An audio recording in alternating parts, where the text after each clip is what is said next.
This started as one stupid joke.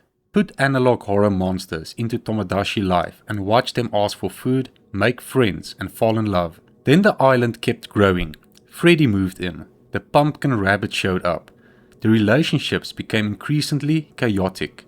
And eventually the series reached an episode called Someone Died on My Tomodachi Island. So yeah, the joke may have gone slightly too far. Project Immortal's first video, I Turned Tomodachi Life into Analog Horror, became popular because the idea makes sense almost immediately. These are creatures that normally appear in damaged tapes, emergency broadcast and dark hallways. But here they live in a colourful Nintendo apartment building. One of them can look genuinely horrifying, then open its mouth and ask for a sandwich in the voice of a broken GPS. And Tomodachi Life treats that as completely normal.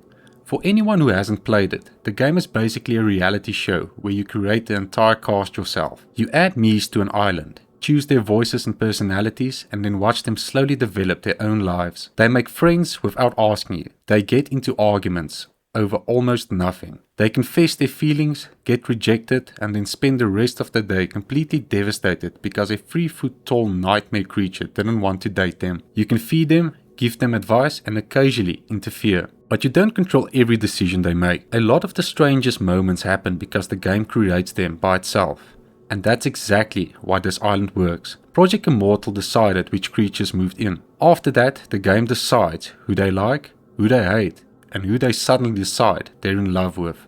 So every new monster becomes more than another scary me standing in the background. It gets pulled into whatever ridiculous drama is already happening. The newer game, Tomodachi Life, Living the Dream, makes these characters possible because its creator is much more flexible than the older Miis system. You can adjust facial features and use face paint to create characters that barely resemble normal Miis anymore. Nintendo showed those tools being used to create animals, aliens and other unusual characters. Naturally, players use them to create things that should never be given keys to an apartment. The first time you see one of these residents, the contrast is enough to make the idea funny. The character looks like it escaped from a corrupted children's program. Then it starts complaining because nobody has given it dinner. But the series couldn't survive on that joke alone. What keeps it interesting is that the island has started developing its own history. The first video introduces the concept. Then more residents arrive through the main episodes and longer Nightmare Island streams. Freddy joined. The pumpkin rabbit was added. Every new resident created more possible friendships, arguments and relationships. At that point, viewers stopped watching only to see which creature would appear next. They became interested in what was happening to the ones already there. A random argument mattered because the characters had history. A strange new friendship could affect who spent time together. And when an episode was suddenly framed around someone dying, it felt as though the island might finally have actual consequences. Most of this isn't planned in advance. The game creates something strange. Project Immortal reacts to it. And that random interaction becomes another part of the island's story. Honestly, I didn't expect to become this invested in the relationship problems of analog horror monsters. So subscribe and leave a like if you enjoy finding these strange corners of games with me. Because somehow this isn't even the first time Tomodachi Life has worked as horror. Earlier this year, a fictional ARG called Optical Mouse 99 began at what looked like a normal Tomodachi Life playthrough. Then the player noticed that there were more residents in the apartment building that they remembered creating. One of them was called Disease. They removed it. It came back. And the game started behaving as though this unwanted me had always belonged there. The story was fictional, but it attracted a huge audience because the idea fits Tomodachi's life surprisingly well. This is already a game where characters make decisions while you're away.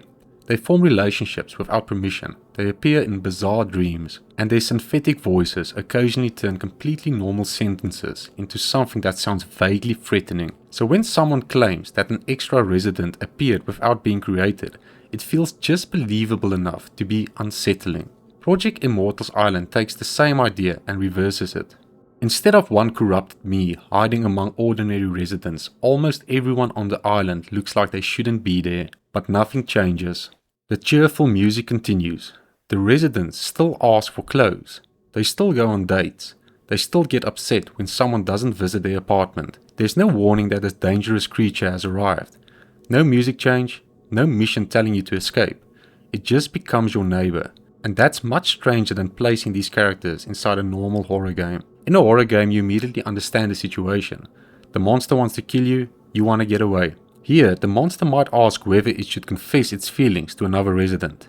You might have to feed it, buy it a new hat, or calm it down after an argument with another creature that looks equally impossible. The unsettling part isn't necessarily what the monsters are doing, it's how completely normal the game thinks they are.